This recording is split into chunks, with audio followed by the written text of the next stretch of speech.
Hi everyone, welcome to Enlightened Biology, and today we are going to deal with another topic from this lesson, sexual reproduction in flowering plants, which is megasporogenesis.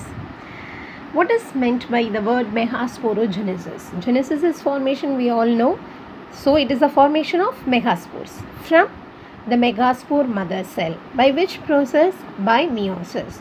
So megasporogenesis is formation of megaspores, which are usually haploid cells, from the megaspore mother cell, which is diploid, by means of meiosis process. We all know meiosis is reduction division. So where does the megaspore mother cell is present? That is the next question we usually get in the mind. Megaspore mother cell is present in the nucellus. Where is the nucellus? It is present within the ovule. Where is the ovule? In the ovary. So inside the ovary, within the ovule, within the integuments, there are lot of nucellus, the parenchymatous cells, basically they are.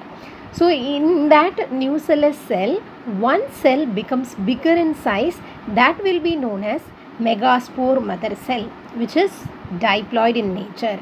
So every cell in the anatropous ovule is a diploid cell, whether it is integument, whether it is present in integument's outer or inner integument or nucellus, whatever it is, all of them are diploid in nature. What about the megaspore mother cell? That is also diploid. It is basically a meiocyte. What is meant by meiocyte? A cell which is undergoing meiosis will be referred as a meiocyte. So it undergoes the two-step process of the meiosis. Meiosis 1, which results in the formation of haploid megaspore diad. Two megaspore cells are formed in this process. Then the second step will undergo these two cells will undergo the second step, meiosis 2. That results in the formation of 4 megaspores, that is referred as megaspore tetrad, because all these cells are together and all of them are haploid in nature. And since these megaspores are arranged in a linear form, this is referred as linear tetrad. And there are 4 cells, 4 megaspores formed, but in angiosperms only one megaspore can remain functional, other 3 will degenerate. So which one of this is going to remain functional? One in the chalaza side. So in the anatropous ovule, chalaza is going to be here on the top position, micropyle on the down, but in the regular atropous ovule, we could see that chalaza is the basal part. So this chalaza part is referred as always basal, micropyle part is referred as top. What is micropyle? The small opening present in the anatropous ovule. Okay, not only in anatropous, in every type of ovule, the integuments are not connected as a particular point, that is referred as micropyle. Okay, so basal part is chalaza, top part is micropyle, but in the anatropous ovule, they are going to be upside down. Remember this weirdness over here. Okay, so the chalaza megaspore is going to be functional. This is going to be functional. All these 3 will degenerate. So hence only from this one cell the embryo sac, which is generally referred as female gametophyte, develop. Okay, I am repeating it again. In all these 4 megaspore, only the megaspore at the chalazal side remains functional, other 3 degenerates. Okay, so this type of development of embryo sac is referred as monosporic development. Okay, what is this? What is monosporic development? Development of female gametophyte, that is embryo sac, from single megaspore. Which side megaspore is developing into embryo sac?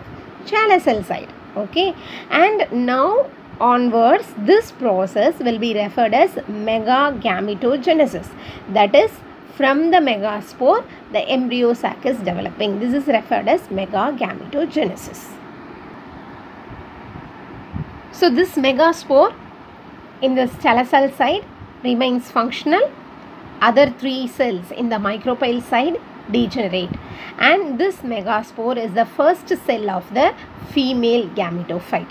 This functional megaspore started to take up nutrients from the nucellus and it increases its size. So you could see that the size of the megaspore has increased here.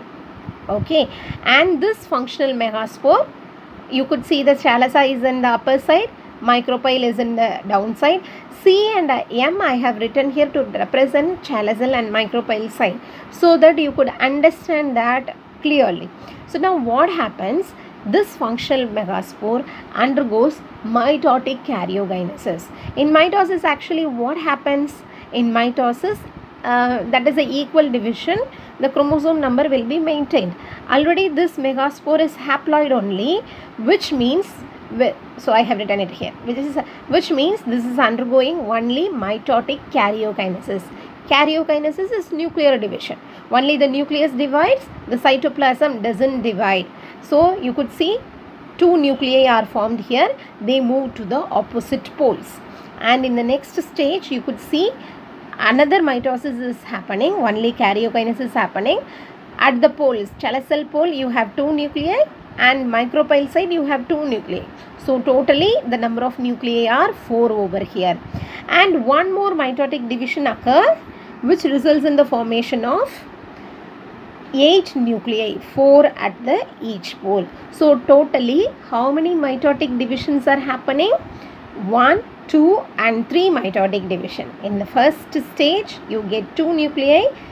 After second mitotic karyogenesis we get 4. After the third mitotic karyogenesis we get 8. So totally there are 8 nucleus within the megaspore here. 8 nuclei are present in the megaspore. At this condition what happened? One from each side, one nuclei from each side moves towards the center. Okay, one nuclei from each side moves towards the center, and kind of cytokinesis is going to happen, and the nuclei will gather little cytoplasm around it, and the separation of the cells are going to happen. Okay, and now that results in the formation of embryo sac. When all these processes are over, what we get at the end is the embryo sac. What happens? Again I repeat here, one nuclei from each side, one nuclei from the chalaza side, one nuclei from the micropyle side move towards the center, and other 3 nuclei are present at both the ends, 3 each at both the ends. Around these nuclei, cytoplasm gathers and the cells develop. Okay, kind